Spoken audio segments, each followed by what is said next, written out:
অমুসলিম থেকে কুরবানি মাংস দেওয়া যাবে কি যাবে না? আদুল মুফরাদুল বুখারী হাদিস নাম্বার 689। আল্লাহ নবী কুরবানি করার পরে তার প্রতিবেশী যেসব ইহুদিরা ছিলেন তাদেরকে তিনি কুরবানি মাংস দিতেন।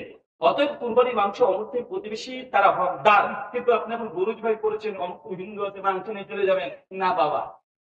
ও যদি আগ্রহ প্রকাশ করে আপনি তাকে কুরবানির আগে বলতে পারেন যে দাদা আমার তো খাসি একটা আছে, তো আপনার বাড়িতে কিন্তু আমি দিতে যাবো। ওই দিবেন না, কোনো সমস্যা নেই, দিতে পারেন ভ্রাতৃত্ব রক্ষার জন্য, এটা তাদের হকদার। কিন্তু আপনি গরুর মাংস নিয়ে চলে যায় না কেন? কুরবানির মাংস দিয়ে বিবাহ সম্পন্ন করা যাবে কি যাবে না? আপনি কি এতই ফকির? এক ঢেলে 3 পাখি মারবেন? পায়েল মানে মানে খানাটাও দিয়ে দেন নাকি? প্রথম কথা, কুরবানির যে অংশ আপনার আছে ওই অংশটা আপনার, যে অংশ থাকবে একটা মিসকিনদেরকে দেওয়ার পরে প্রতিবেশীর হক আদায় করার পরে যে অংশ আছে সেটা আপনার। এটা যদি আপনি মানুষকে আবার খাইয়ে দিতে চান দিতে পারেন, আপত্তি নেই, সমস্যা নেই। কুরবানির কয় ভাগে দেওয়া না? কুরবানির ভাগা। প্রথম কথা 1 ভাগা দিবেন, এটা আফজল, এটা উত্তম। একা একটা দিবেন, এটা উত্তম। যে ব্যক্তির সামর্থ্য নাই, সম্ভব নয়, ফকির মিসকিন, কিন্তু ওর ইচ্ছে যে না আমি একটা কুরবানি করবো, এত বড় ইবাদত, আমি ইবাদতটা করতে চাই, আল্লাহ আমার টাকা দিয়ে তো কি হয়েছে, 12,000 টাকা ছাগল নেই, তো 3,000 টাকা চাই, একটা ভাগা নিবে। এটা ফকির মিসকিন গরিব দুঃখী মানুষ যারা তারা ভাগা নিবে। আপনি লাখপতি মানুষ, বাড়িতে লাখ লাখ টাকা, আপনি ভাগা কেন নিবেন? মনে রাখবেন রাহাত 37। কুরবানি যেটা করেছেন এই মাংস বা রক্ত আল্লাহ কাছে পৌঁছায় না, পৌঁছায় তাকওয়া। কাবিল নবী আদমের 2 ভাই বেটা কুরবানি করেছে, আল্লাহ একবার কুরবানি কবুল করেছে, একবার করেনি। কেন? একজন তাকওয়া ছিল, একজন তাকওয়া ছিল না। তাই কুরবানি করলে যে আল্লাহ কবুল করে নাই এই কথাও ঠিক না, কুরবানি করলে কবুল হবে এটা ঠিক নয়। তাই 7 ভাগ না 1 ভাগে এটা আল্লাহ দেখবে না, দেখবে আপনার প্রপার্টি কেমন আছে, আপনার সম্পত্তি কেমন আছে, আপনার তাকওয়া কেমন আছে। এই তাকওয়ার উপরে ভিত্তি করে কুরবানি যদি 1 ভাগা করেন আল্লাহ কবুল করে নিতে পারে। আবার একজন গোটা 10 খান কুরবানি করেছে, আল্লাহ কবুল করতে নাও পারে। এখন আপনি যদি মন চেয়ে যে আমি গোশত খাবো এই জন্য কুরবানি করি, তো আপনার যা মন চায় তাই করেন, ওটা আল্লাহর কাছে ভাগ করবেন না। এটা বুঝতে পারছেন? কুরবানি কিসের উপর নির্ভর করে? তাকওয়া, আল্লাহর সন্তুষ্টি।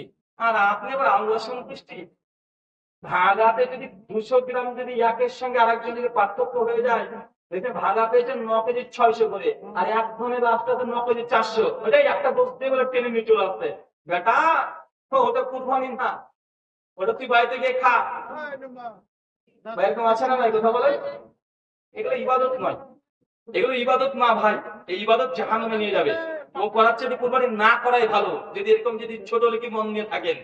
মানে কুরবানির মাংস মানে যতক্ষণ না মারছেন অন্তরে ঠান্ডা হচ্ছে না। কেন?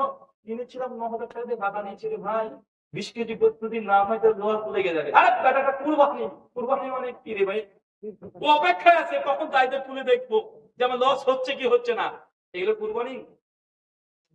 আপনি ইবাদতকে বুঝেননি। আমার একটা ইউটিউবে আলোচনা আছে, আলোচনা শুনবে, বাড়িতে যাবেন বাংলাতে দেখবেন ইবাদত কবুলের শর্ত। ইবাদত করলে এরা কবুল করে না, ইবাদত করলে কিছু শর্ত আছে, শর্ত না থাকলে ইবাদত কবুল হয় না। ওই আলোচনা শুনে নিবেন, ইনশাআল্লাহ আপনার সহযোগী হবে। শুকরিয়া। কি করেছিল দেখেছেন? কি করেছিল বিদ্যুৎ শেখ?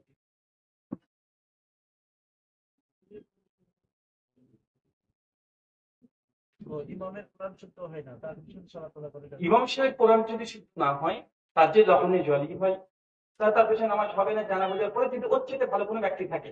সহিহ বুখারী 689 নম্বর হাদিস, আল্লাহ বলেছেন ইমামতি ওই ব্যক্তি করবে যে কোরআন মাজিদকে সবচেয়ে সুন্দরভাবে পড়তে পারে এবং হিফজ আছে। কিনেছেন ইমামের একজন হক, এবং তার চরিত্র ভালো থাকতে হবে। কথা বুঝতে পারছেন?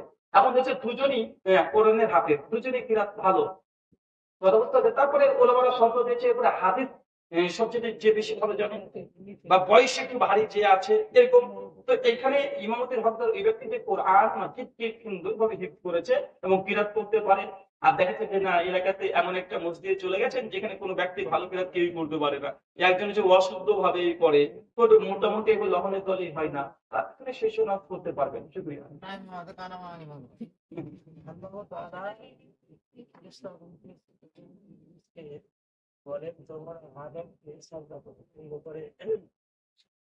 সেজদা কর, আল্লাহ তাআলা আদেশ সে সমস্ত ফেরেশতাগণ সেজদা করলেন, কিন্তু ইবলিস করলেন না। কেন ইবলিস করলেন না? কেন করলেন না? সূরা কাহাফ আয়াত নম্বর 50-এ এই ঘটনা বর্ণনা আছে। আল্লাহ সুবহানাহু ওয়া তাআলা প্রত্যেক মানুষকে ইচ্ছে শক্তি দিয়েছে। কি দিয়েছে? জিন, ইবলিস হচ্ছে জিনদেরই একটা অংশ। কি সূরা কাহাফের 50 নম্বর আয়াতে আল্লাহ বলে দিয়েছে, আল্লাহ সুবহানাহু ওয়া তাআলা মানুষ এবং জিন যাদেরকে ইচ্ছা দিয়েছে। ইচ্ছা কি বলেন তো? ইচ্ছা, ইচ্ছা হলো পা তুলবা, ইচ্ছা হলো তুলবা। এই যে ইচ্ছা, ইচ্ছা শক্তি দিয়েছে। আর পরিপূর্ণ ইচ্ছা শক্তি। তো ইবলিস যে শয়তান, তার মধ্যে ইচ্ছা শক্তি ছিল। কি ছিল? চাইলে সে সিজদা করতে পারতো, আর চাইলে করবে না। এই যে ইচ্ছা শক্তি দিয়েছে, এটাই তো পরীক্ষা। কোনটা পরীক্ষা? এই যে ইচ্ছা শক্তি উপরে পরীক্ষা করা হয়। আল্লাহ আপনাকে বলেছে সূরা মাইদার 90 নম্বর আয়াতে মদ হারাম, আর সূরা নাহলের 69 নম্বর আয়াতে আল্লাহ বলে দিয়েছে